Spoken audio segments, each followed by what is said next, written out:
Kita melanjutkan pelajaran mengenai nabi atau kitab nabi-nabi kecil, dan ini merupakan kitab yang ke-6, yaitu kitab Nabi Mika. Jadi kita akan lihat tentang Nabi Mika atau kitab Mika. Sebelumnya mari kita melihat bersama-sama di uh, inti dari kitab Nabi Mika. Kitab Mika ini, Nabi Mika sementara menyampaikan kutukan Tuhan terhadap pemimpin Yehuda, banyak yang korupsi, banyak yang rusak, gitu ya, rusak, nabi-nabi palsu, imam-imam yang jahat, pedagang-pedagang yang tidak jujur, bahkan hakim-hakim yang kena suap. Maka em, dengan melihat eh, dengan melihat hamba Tuhan diutus di suatu wilayah yang keadaannya telah jatuh dosa, kita bisa memperhatikan bahwa Tuhan mengasihi mereka. Tetapi memang posisi sebagai hamba Tuhan itu tidak enak. Tidak enaknya gimana? Dia melawan, dia sendiri bersama dengan Tuhan melawan banyak orang, gitu ya. Em, dan kita Nabi Mika juga intinya bicara mengenai Allah menentang ketidakadilan, Allah menentang penindasan, Allah menentang keserakahan, kekikiran. Jadi kikir itu seperti apa ya? Pelit, tetapi ada kelicikan di situ, gitu ya. Ada kebejatan dan juga penyembahan berhala. Kita bisa melihat bagaimana latar belakang dari kitab Mika itu bicara mengenai hal-hal yang demikian, hal yang demikian. Pada akhirnya Tuhan menubuatkan lewat Nabi Mika mengenai kejatuhan Israel, kebinasaan Yehuda dan Yerusalem karena dosa dan pemberontakan mereka. Makanya umat Tuhan itu adalah umat yang berharga, umat perjanjian. Tetapi banyak umat Tuhan, banyak orang yang percaya itu hanya eh, mengambil posisi atau julukan julukan yang sangat baik, yaitu orang yang percaya, tetapi mereka tidak menjaga perjanjian, mereka tidak menjaga firman Tuhan.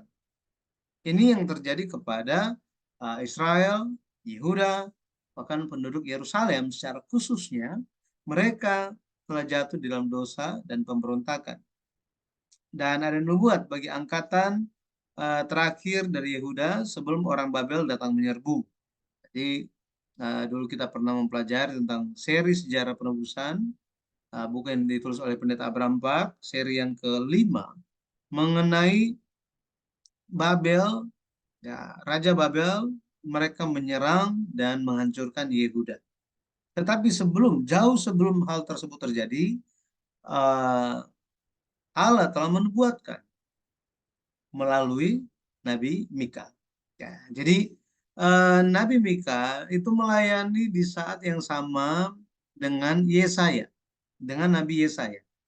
Nah, banyak orang itu kenal Nabi Yesaya, tetapi em, masa dia aktif melayani kehendak Tuhan itu bersamaan dengan Nabi Mika. Dan ketika kita lihat di zaman Yesaya, itu mereka menjalankan suatu kebangunan rohani dan pembaharuan bagi umat Tuhan. Seperti ini terjadi, ya. Dan nubuat Mika diberitakan kalau kita lihat di Yeremia 26 ayat 18, itu di masa pemerintahan Raja Hizkia. Raja Hizkia merupakan raja yang melakukan reformasi agama yang luar biasa. Ada kebangunan rohani yang hebat di zamannya dia. Nah, waktu itu ada apa? Ada aktif dua orang yang besar. Nah, hamba-hamba Tuhan yaitu Nabi Yesaya dan Nabi Mika. Eh, kalau kita lihat di dalam isi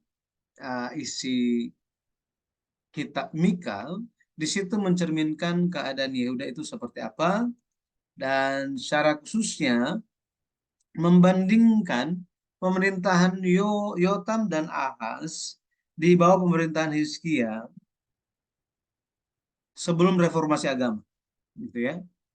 Siapa Yotam dan Ahaz ini? Nah, Yotam itu adalah kakek dari Hizkia. Ahaz adalah papa dari Hizkia. Raja Ahaz itu dikenal sebagai raja yang jahat. Tetapi ketika Hizkia memerintah sebagai raja, dia melaksanakan reformasi agama yang luar biasa, dan di zaman yang seperti itu ada Nabi Mika di situ. Ya, kalau kita lihat tema utama di dalam kitab Nabi Mika ini, itu adalah tentang hukuman dan keselamatan dari Mesias, gitu ya, keselamatan yang datang dari Mesias. Kemudian kita bisa menemukan bagaimana kondisi dari Mika yang bersedih karena kebobrokan Israel, karena kejatuhan dan dosa mereka. Diekspresikannya seperti apa? Orang yang sungguh-sungguh, orang yang saleh, orang yang cari Tuhan itu sangat sedikit. Dan di dalam keluarga itu kasih sudah langka. Ya, kasih itu sudah sangat-sangat langka. Lalu ada nubuat datangnya keselamatan yang akan dilakukan di masa depan oleh Mesias. Nah, makanya kalau kita ingat lagi ketika orang-orang Majus datang mencari Raja Yehuda, Raja orang Yahudi yang baru, mereka bertanya kepada Herodes, Herodes kumpulkan ahli Taurat, imam-imam, dan mereka baca, mereka jawab bahwa Mesias akan dilahirkan di Bethlehem. Dan nubuat ini diberikan oleh siapa? Mika, ya, Nabi Mika. Baik, mari kita lihat isinya. Ya. Yang pertama tentang latar belakangnya, periode pelayanan Nabi Mika itu, seperti tadi saya katakan, itu di zaman Hizkia. Tetapi kalau kita lihat, kita tarik mundur, dia aktif sejak Raja Yotam dan Raja Ahaz. Setelah itu Raja Hizkia. Jadi tiga raja ini. Itu di sekitar tahun 739 sampai 686 sebelum Masehi. Ahli teologi ya, Leon Wood mendefinisikan Nabi Mika itu aktif di tahun 739, 735 sampai 710. Jadi dari Raja Yotam sampai Raja Hizkia. Ya, ini. Jadi um, kalau kita lihat di dalam sejarah memang begitulah apa adanya. Karena ada patokan tiga raja itu. Ya, coba kita lihat terlebih dahulu. Kita lihat terlebih dahulu.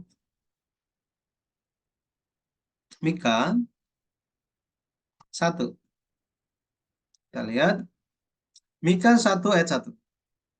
Firman Tuhan yang datang kepada Mika orang Moreshet pada zaman Yotam, Ahaz, dan Hizkia, raja-raja Yehuda, yakni berkenaan dengan yang dilihatnya tentang Samaria dan Yerusalem. Ya, jadi kita bisa lihat kenapa disebutkan sebagai eh, tahun-tahun itu, karena itu adalah tahun-tahun pemerintahan ketiga raja tersebut. Nah, arti nama Mika. Sekarang kita lihat mengenai arti nama Mika. Nama Mika. Mika artinya siapakah yang seperti Allah. Nah, ini menunjuk kepada ungkapan yang baik kan? Bahwa apa? Bahwa yang Tuhan itu adalah yang terbaik. Allah itu adalah yang terbaik. Dan nama yang sangat-sangat baik sebenarnya. Siapakah yang seperti Allah? Mika 7 ayat 18. Dan mengenai Mika, dia aktif di daerah Moseret. Makanya di sini dikatakan Mika 1 ayat 1, firman Tuhan yang datang kepada Mika orang Moreshet. Ya, Moreshet. Maaf, tadi saya bilang Moseret. Moreshet. Ini kota kecil sekitar 32 kilometer dari Yerusalem. Ya, ini mengenai Mika. Dan kalau kita lihat mengenai teologi kitab Mika, yang pertama itu ada penghakiman Allah atas dosa Israel. Itu pasal 1 dan pasal 2. Isinya kira-kira tentang apa? Kalau kita lihat mengenai pasal 1 dan pasal 2, yaitu ada kesaksian yang diberikan dari Allah lewat Nabi Mika mengenai pelanggaran Yakub. Yakub di sini menuju kepada Samaria, kemudian dosa kaum Yehuda yang menuju kepada Yerusalem. Mika 1 ayat yang kelima. Jadi akan ada penghakiman. Mika, dia berkeluh kesah, dia meratap. Bahkan apa? Dia itu hendak berjalan dengan tidak berkasut, telanjang, sebab dosa itu sudah menjalar ke Yehuda dan Yerusalem. Kalau kita lihat orang-orang orang-orang Yehuda itu sudah, kan kalau kita belajar mengenai seri buku yang keempat yang ditulis oleh Pendeta Abraham Park mengenai raja-raja atau kerajaan Israel Utara dan Yehuda Selatan, raja-raja dari Israel Utara itu mereka semua jatuh dalam dosa. Dan dosa itu sudah memenuhi wilayah utara. Tetapi dosa itu bahkan masuk ke kerajaan Yehuda Selatan, kerajaan Yehuda Selatan. Jadi sudah menjalar, dan dan aib ini semua orang melihatnya sebagai suatu hal yang biasa. Makanya Mika meratap mengenai hal itu. Dan seperti apa kecenderungan orang-orang waktu itu? Mereka ingin sesuatu, mereka rampas. Mereka mengambil dengan paksa. Mereka mengambil ladang-ladang, rumah-rumah, bahkan menindas pemilik-pemiliknya. Ini yang terjadi di zaman Yesus Kristus juga. Kalau kita lihat, ketika Yesus Kristus datang, dia menegur orang-orang Farisi. Kenapa? Karena orang-orang Farisi ini mereka uh, apa ya, langkah kaki orang Farisi itu bagi janda-janda itu seperti langkah kuda-kuda perang. Bayangkan, janda yang baru saja ditinggalkan oleh sang suami, kepala keluarga, itu didatangi oleh orang-orang Farisi. Tujuan orang-orang Farisi itu bukan untuk memberikan penghiburan, bukan. Tetapi tujuan mereka adalah apa? Mereka sangat bersuka cita kalau ada kepala keluarga yang meninggal. Itu menjadi suatu kesempatan bagi orang-orang Farisi mengambil, merampas hak milik dari janda yang ditinggalkan. Wah, itu sangat-sangat parah gitu ya, sangat-sangat parah. Ini sudah digambarkan lewat Nabi Mika. Apa yang terjadi di zaman Nabi Mika itu keadaan atau kondisi di zaman Yesus datang. Orang-orang melontarkan sindiran, mereka meratap, tidak tidak karena orang-orang itu tidak mengembalikannya. Jadi bagaimana hati rakyat pada umumnya, mereka itu mengalami ketidakadilan dan tidak ada yang bisa membebaskan mereka dari penindasan yang seperti ini. Tidak ada, gitu ya. Bahkan apa? Mereka merebut jubah dari orang yang suka damai. Orang yang nggak suka masalah, tetapi justru mereka itu merampas dari orang-orang tersebut.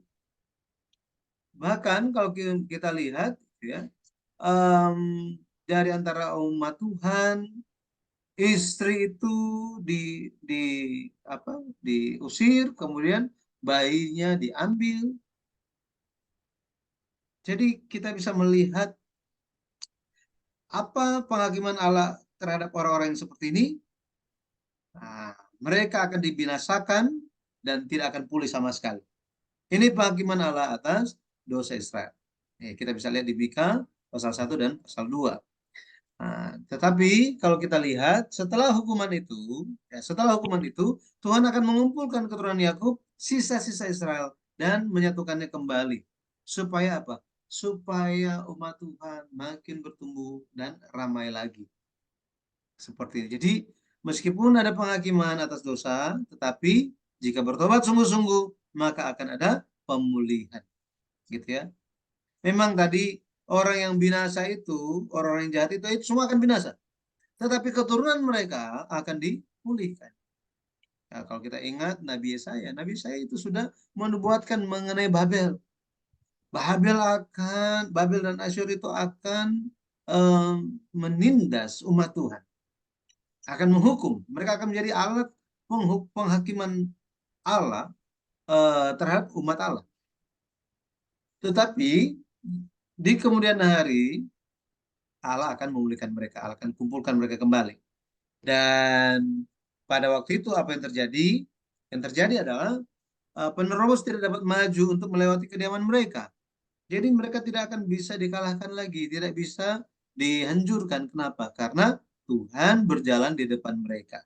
Tuhan menjadi pemimpin mereka. Nah, ini janji Tuhan yang luar biasa.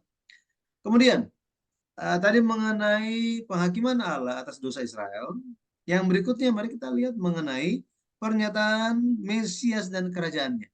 Ini di Mika 3 sampai 5. Mika pasal 3 sampai Mika pasal 5. Nah,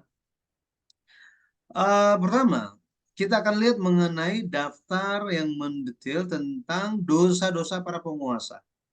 Ini di pasal 3. Apa saja dosa-dosa para penguasa diekspresikan?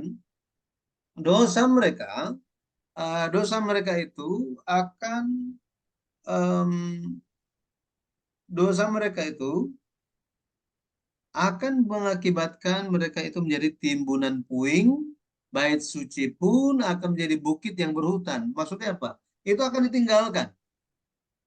Ini akibat dosa-dosa mereka. Kemudian dibicarakan mengenai gunung Tuhan akan berdiri tegak dan menjulang tinggi di atas bukit-bukit. Bangsa-bangsa akan berduyun-duyun ke gunung rumah Tuhan Allah Yakub pada hari-hari akhir.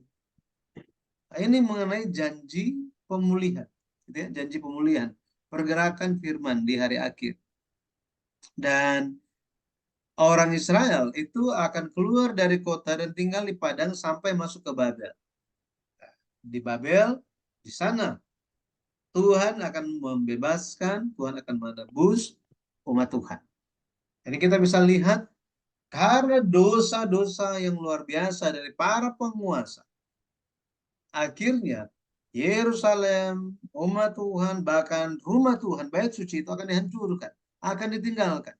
Tetapi setelah itu mereka akan dipulihkan.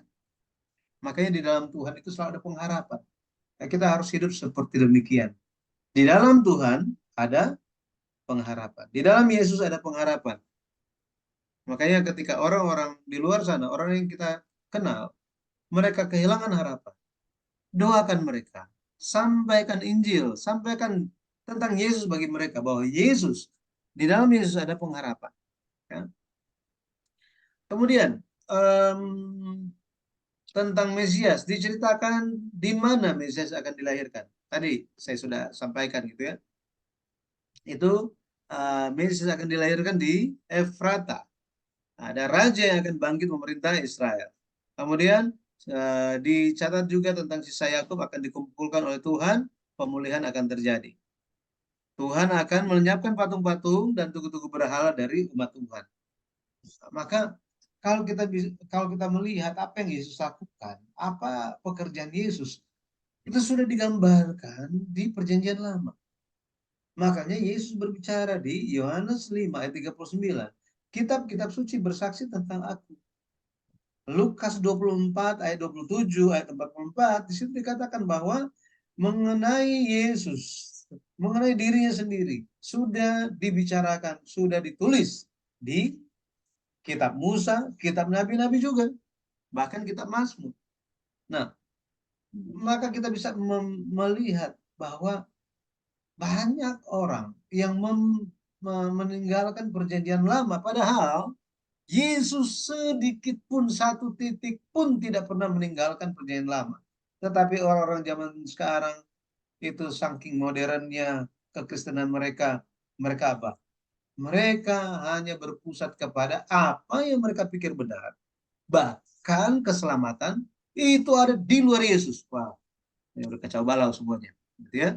Tetapi Yesus melenyapkan semuanya seperti yang Yesus telah lenyapkan semua berhala di hati manusia. Ketika Yesus datang dulu, seperti bagaimana Yesus lakukan, membersihkan berhala di hati kita semua. Maka pekerjaan ini akan terus terjadi dan pekerjaan Tuhan itu akan menjalankan. Semua berhala-berhala itu akan dimusnahkan dari umat Israel. Dari umat Tuhan, dari siapa? Dari hati kita. Asalkan kita membuka hati untuk Tuhan memulihkan kita. Ya. Kemudian, itu dari pasal 3 sampai pasal 5. Kalau kita perhatikan di Mika pasal 6 dan pasal 7, ini berbicara mengenai kasih dan kesetiaan Allah. Kasih dan kesetiaan Allah. Ketika berbicara mengenai kasih dan kesetiaan Allah, ada desakan Allah untuk umat Tuhan bertobat. Jadi Allah mendesak mereka supaya mereka bertobat. Saudara, ketika kita masih kecil, orang tua itu memberikan kita nasihat, gitu ya, memberikan kita nasihat supaya jangan melakukan hal-hal yang salah, hal-hal yang keliru. Bahkan apa yang kita pikirkan, apa yang kita mau waktu kita masih kecil, tetapi orang tua melarang kita untuk hal-hal tersebut, bahkan memarahi kita dan menghukum kita. Itu karena apa? Kasih mereka, gitu ya, kasih mereka. Lebih daripada itu, Allah mendesak Israel untuk bertobat. Itu merupakan kasih dan kesetiaan Allah. Bayangkan kalau misalnya, bayangkan, misalnya orang tua kita tidak pernah memperingatkan kita. Ketika kita salah, langsung dihajar. Salah dikit, hajar. Salah, hajar. Salah, hajar, hajar, hajar. Bagaimana coba? Pada akhirnya, ketika kita memiliki keluarga, anak kita salah dikit, hajar. Hajar lagi, dan hajar lagi. Gitu ya. Tidak ada kasih di situ. Tetapi Allah memberikan peringatan. Allah menuntut pertobatan. Itulah bentuk kasih dan kesetiaan Allah. Allah menginginkan Israel untuk memiliki keadilan, kesetiaan, dan kerendahan hati. Mika 6 ayat 1 sampai 8. Jadi kita bisa baca itu, nanti Bapak Ibu baca ya. Saudara sekalian baca bagaimana Allah sangat menginginkan kita, bukan orang lain, kita. Kita memiliki keadilan, kesetiaan, dan kerendahan hati. Ini hal-hal yang baik. Kalau kita minta dari Tuhan, Tuhan akan berikan kepada kita. Tuhan, dia ingin berperkara dengan Israel. Tuhan ingin supaya mereka akui perbuatan-perbuatan Tuhan yang adil.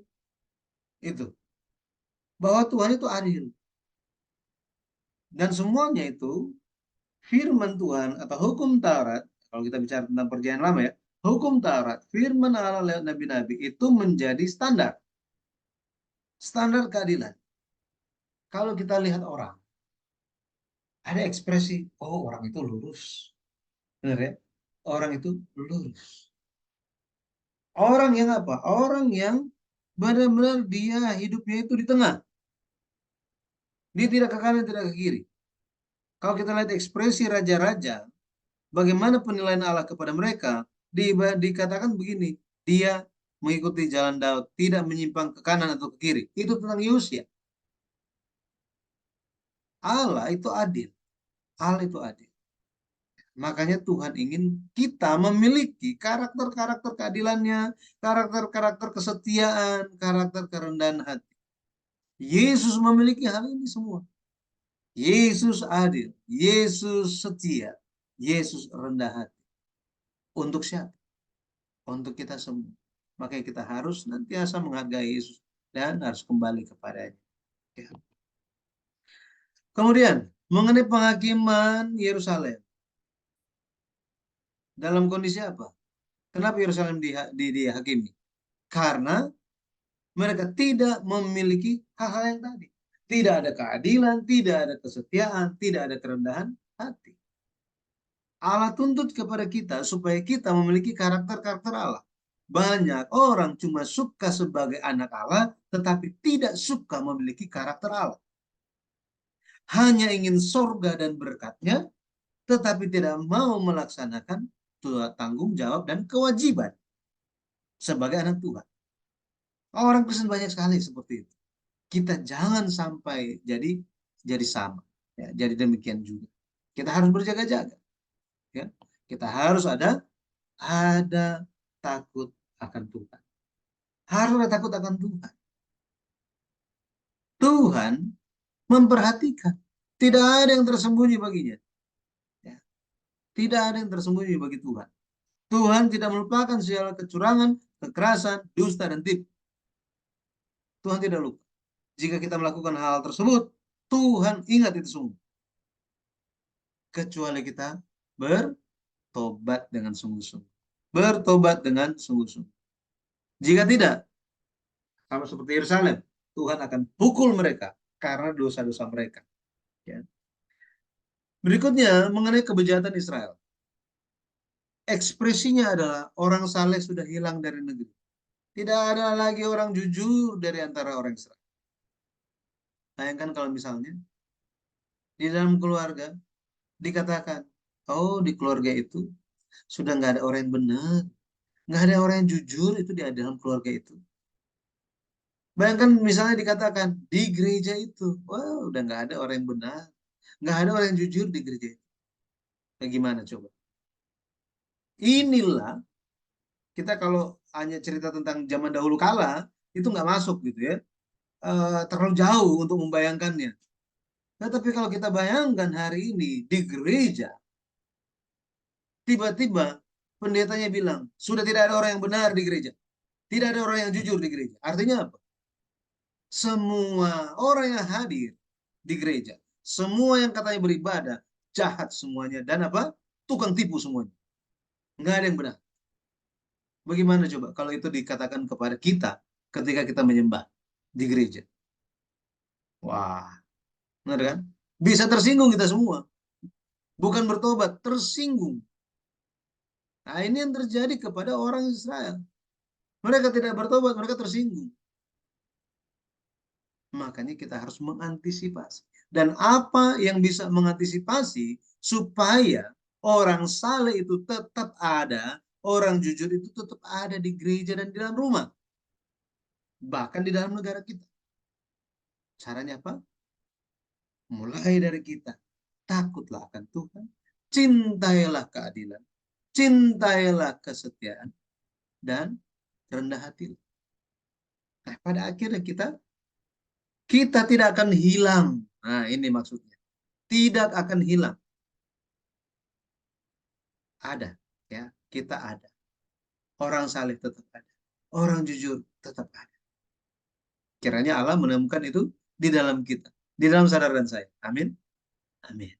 Allah berfirman kepada orang Israel lewat Nabi Mika, waktu itu hari penghukuman atas mereka itu telah datang.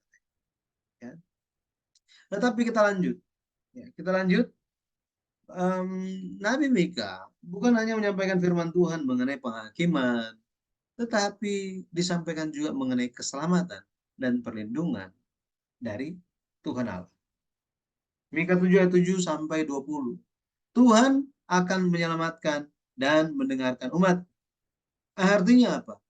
Orang yang tidak berdoa tidak akan diselamatkan.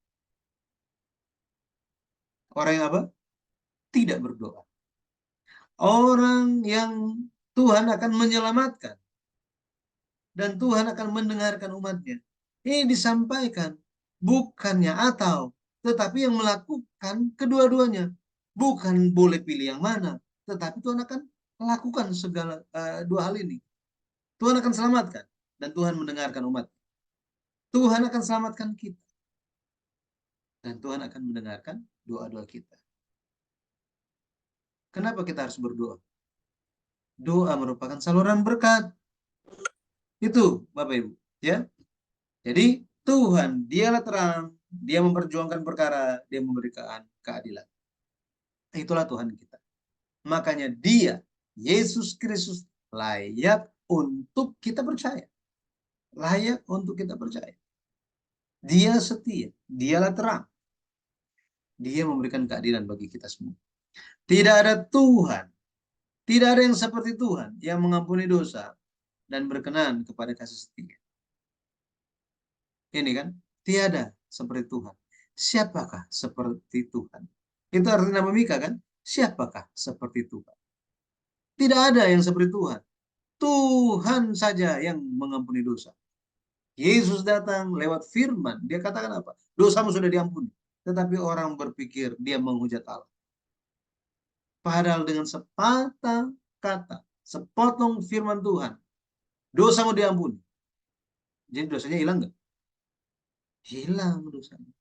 Tapi karena ketidakpercayaan manusia, makanya ketika manusia menolak firman, Yesus menyelamatkan lewat mencurahkan darah. Ya. Tuhan mengampuni dosa dan Tuhan berkenan kepada kasih setia. Maka kita perlu memiliki hal tersebut. Tuhan menunjukkan kasih setia kepada Yakub, pada Abraham seperti yang dia janjikan, seperti ia janjikan dengan sumpah. Jadi janji Tuhan itu berbeda dengan perkataan-perkataan janji manusia. Perkataan Tuhan, janji Tuhan adalah janji yang disumpahkan. Bayangkan, kalau kita bilang, oh ya saya janji, lebih berat mana? Janji atau sumpah? Sumpah kan? Ya. Sumpah itu ada beban yang sangat-sangat tinggi. Tetapi Allah janji dengan sumpah kepada nenek moyang Israel.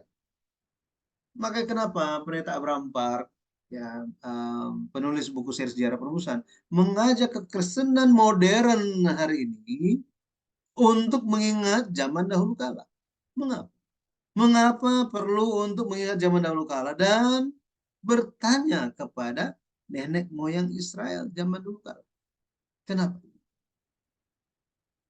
Supaya kita bisa menemukan iman mereka, bisa belajar dari mereka, melihat bagaimana iman mereka kepada Allah yang berjanji kepada mereka dengan sumpah. Ini luar biasa. Mari kita lihat mengenai yang ketiga, mengenai pesan-pesan kitab Mika. Jadi yang pertama, Allah memberitahukan alasan penghakimannya. Jadi ada alasan mengapa Tuhan menghakimi. Tadi ya, kita mau melihat dosa-dosa yang detail gitu ya, ada di sini. Dosa para penguasa politik, dosa-dosa mereka. Itu ditulis di Mika 3 ayat 9 sampai 11. Jadi kita bisa lihat bahwa penguasa-penguasa mereka itu muak terhadap keadilan, mereka membengkokkan segala yang lurus. Jadi mereka yang seharusnya menjalankan keadilan dari Tuhan, justru mereka tidak suka. Mereka sangat suka tentang hal tipu, menipu, menguntungkan diri sendiri, kepentingan diri sendiri. Pokoknya kalau bisa dapat satu negara dia akan ambil. Kalau bisa satu bumi, dia akan ambil satu bumi. Kalau perlu semua planet pun dia pengen punya semua. Itulah manusia yang sudah jatuh dosa. Dosa-dosa. Ya, penguasa politik. Mereka membengkokkan yang lurus. Mereka memutuskan hukum karena suap. Jadi sudah disuap semuanya. Benar-benar keadilan sudah tidak ada. Mereka mengambil apa yang menjadi milik orang lain dengan kekerasan. Bayangkan. Sangat-sangat mengenaskan kalau kita lihat. Ya. Kemudian dosa pemimpin agama. Jadi tadi pemimpin politik, kemudian sekarang pemimpin agama. Mika 3 ayat 11. Mereka pemimpin agama menyukai uang, mengejar kekuasaan. Bayangkan. Ya. Saya pernah didatangi oleh seorang jemaat dan jadi dia datang beribadah dulu ya tahun lalu. Sekarang sudah jadi jemaat, sudah berjemaat tetap. Dan jemaat ini cerita, waduh saya nggak mau lagi pergi ke gereja itu. Kenapa? Setiap kali ibadah bicaranya tentang uang terus, uang terus. Bahkan apa um, ini pengen tanya tentang persembahan sulung, karena persembahan sulung di gereja itu setiap tahun, setiap tahun. Itu secara alkitabiahnya bagaimana sih? Jadi saya jelaskan pandangan alkitabiah mengenai hal tersebut. Kalau kita lihat, bukan baru sekarang, dari zaman dulu pemimpin-pemimpin agama suka uang, suka uang. Mereka ingin sekali kekuasaan. Makanya sampai hari ini karakter, sifat itu terus ada. Ya. Kemudian ada orang yang tidak berbuat dosa, ada orang yang tidak akan berbuat dosa. Inilah orang-orang yang tersisa. Ya, orang-orang yang tersisa. Kalau kita lihat, mereka tidak akan berbuat dosa. Mereka lah orang yang tersisa. The remnants, gitu ya, orang yang tersisa. Kalau kita lihat karakternya itu bagaimana? Jumlahnya sedikit. Mika 5 ayat 2, ayat 6 sampai 7, referensinya Matius 7 ayat 13. Cuma sedikit. Jadi jalan menuju hidup itu sangat sempit dan sedikit yang melewati jalan itu. Sedangkan jalan menuju kebinasaan sangat lebar dan banyak sekali orang yang penting. Kiranya kita masuk yang sedikit ini. Amin. Amin. Orang yang tersisa akan diselamatkan bahkan lewat kehancuran. Mika 4 ayat 6 sampai 7. Ini janji Tuhan yang luar biasa. Bahwa Allah berjanji kepada kita. Allah janji. Meskipun kehancuran, penghukuman itu akan ditimpakan kepada umat Tuhan. Tetapi orang-orang yang tidak berbuat dosa, yang jumlahnya sedikit, mereka akan diselamatkan di tengah-tengah kehancuran itu. Haleluya. Itu sebabnya kita perlu berjaga sampai akhir. Bersabar. Sabar di dalam bahasa Inggris itu, ya, bahasa Alkitab itu adalah long suffering. Long suffering. Jadi sufferingnya long. Menderitanya lama. Jadi orang yang sabar adalah orang yang sabar menderita untuk bertahan, menderita untuk waktu yang lama. Ya, jadi kita perlu hal itu. Kemudian orang yang tersisa ini mereka siapa? Mereka orang-orang buangan yang menderita, yang lemah. Mika 2 ayat 12. Dan mereka akan diselamatkan melalui kasih karunia Allah. Lewat kasih karunia Allah. Allah akan memberikan mereka kuasa yang demikian besar. Mereka akan melakukan dunia. Melalui mereka Allah akan menghancurkan orang jahat. Wah, luar biasa. Yesus ketika dia ditanya oleh murid-muridnya, Guru, kami sudah meninggalkan segalanya untuk ikut Engkau. Apa yang akan kami peroleh? Yesus bilang apa? Sesungguhnya aku berkata kepadamu, engkau akan duduk, kalian semua akan duduk bersamaku, ya, duduk bersamaku dan menghakimi 12 suku Israel. Bayangkan. Jadi bagi jemaat Tuhan, orang-orang yang berharga hari ini, yang senantiasa menjadi orang yang tersisa, yang bertahan sampai akhir, yang ikut Tuhan meskipun menderita, bagi kita akan dikaruniakan apa? Kuasa menaklukkan dunia dan akan menjadi hakim yang menghakimi bersama-sama dengan Tuhan kita. Haleluya. Ya. Itu suatu berkat yang luar biasa. Kemudian Allah akan mengutus Mesias yang datang sebagai Raja Damai. Mika 5 ayat 1. Siapakah Raja Damai itu? Dia diekspresikan sebagai dia yang dari zaman dahulu kala, dari kekal, dari permulaan. Inilah Yesus Kristus. Nah, kemudian ada nubuat dan kita tahu bahwa ini merupakan nubuat kedatangan Yesus kembali atau kedatangan kedua. Bahwa Mesias akan datang sebagai Raja Damai. Raja Damai. Mika 5 ayat 4 dan Yesaya 9 ayat yang kelima. Ayat yang kelima. Ya. Nanti bisa baca mengenai hal itu. Raja Damai. Apakah Yesus datang? Ketika Yesus datang 2000 tahun yang lalu, apakah dia datang, dia menggenapi dan pada akhirnya dia menjadi Raja Damai?